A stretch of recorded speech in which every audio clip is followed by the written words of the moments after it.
sudah mau perjalanan ke parkiran ya, mau ambil motor, sudah mau perjalanan pulang sebentar. Bu Wike minta waktunya.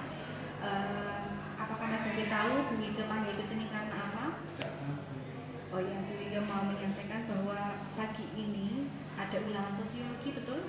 Nah, Bu Woro menyampaikan bahwa Mas David itu melihat jawaban teman. Apakah betul? Tidak betul.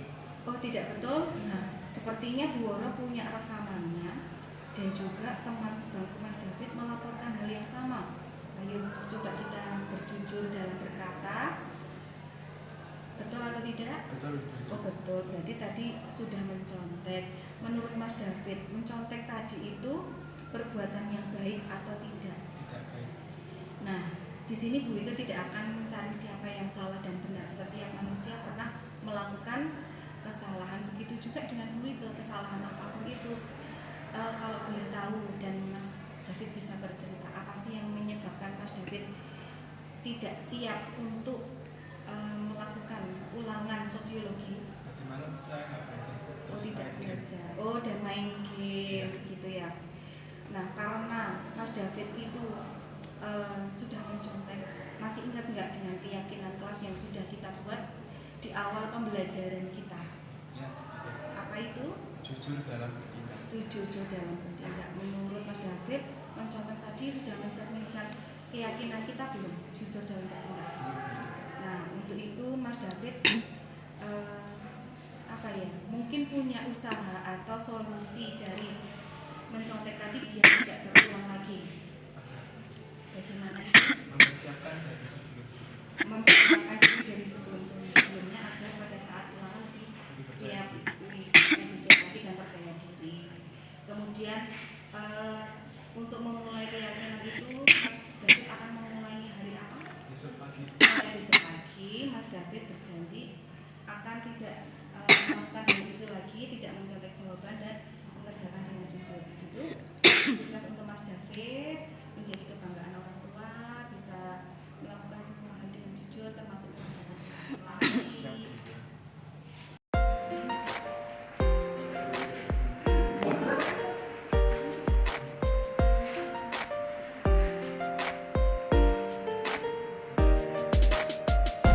Selamat sore Mbak Nela. Sore Bu. Mohon maaf, Bu Wike memanggil Mbak Nela saat perjalanan mau pulang ini ya? Ya. Di sore ini Bu Wike mau ngobrol sama Mbak Nela sebentar. Mbak Nela tahu nggak kenapa Bu Wike memanggil hari ini sore ini? Begini Mbak, Bu Wike mendapat laporan dari Ibu Abi Woro, guru sosiologi, bahwa pagi ini Mbak Nela makan di kelas ya saat pelajaran berlangsung. Oh ya, kalau Mbak Nela makan di kelas itu termasuk perbuatan yang baik atau tidak baik? Tidak. Nah, kenapa sih Mbak Nela makan di kelas? Kalau boleh Bu Wike tahu alasan Mbak Nela makan di kelas? Tadi karena saya nggak sempat sarapan di rumah dan terlambat. Nah, di sini itu juga Bu Wike tidak ingin mencari siapa yang salah. Setiap manusia itu pernah melakukan kesalahan. Bu Wike juga kalau lapar makan, tetapi kita harus tahu tempat dan waktu yang tepat untuk makan. Kalau Mbak Nela seperti tadi makan pada saat pelajaran sosiologi itu waktu dan tempatnya sudah tepat atau belum?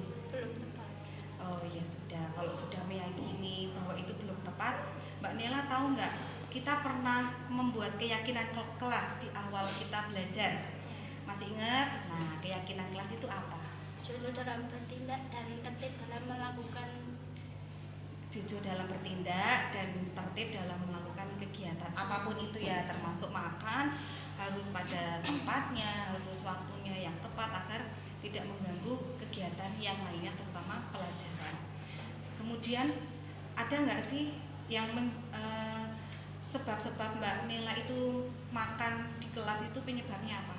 Karena tadi saya terlambat bangun. Terlambat bangun, terus? Dan saya juga pas lagi lapar juga. Karena lapar pada saat pelajaran pertama, karena di rumah itu terlambat bangun, tidak sempat sarapan, makanya Mbak Nela makan pada saat pelajaran sosiologi. Nah, di sini mari kita sama-sama cari solusi yuk. Apa sih yang bisa Mbak Nela lakukan agar Mbak Nela tidak terulang lagi makan di kelas? Saya akan bangun lebih awal dan menyempatkan buat sarapan dulu. Oh ya, kita sudah sepakati ya bahwa Mbak Nela kapan Mbak Nela akan memulai kegiatan ini atau yang tadi Mbak Nela sepakati? Mulai besok pagi. Mulai besok pagi sudah tidak ada cerita bahwa atau laporan dari guru bahwa Mbak Nela makan di kelas atau saat pelajaran begitu. Sukses untuk Mbak Nela, semoga bisa melanjutkan belajar kembali agar lebih fokus, sudah persiapan dengan sarapan dan bangun lebih awal begitu ya. Selamat melanjutkan perjalanan pulang, hati-hati di rumah, di jalan. Pagi, saya David Pratama Nugraha, kelas 12 F8, siswa SMA Negeri 3 Magelang. Saya senang sekali melakukan praktek segitiga restitusi. Saya diajarkan mencari solusi dari masalah saya sendiri. Selamat pagi, saya Sima Abigail dari kelas 12 F8 di SMA Negeri 3 Magelang. Saya senang sekali melakukan praktik segitiga restitusi. Saya diajarkan memahami masalah dan mencari solusi.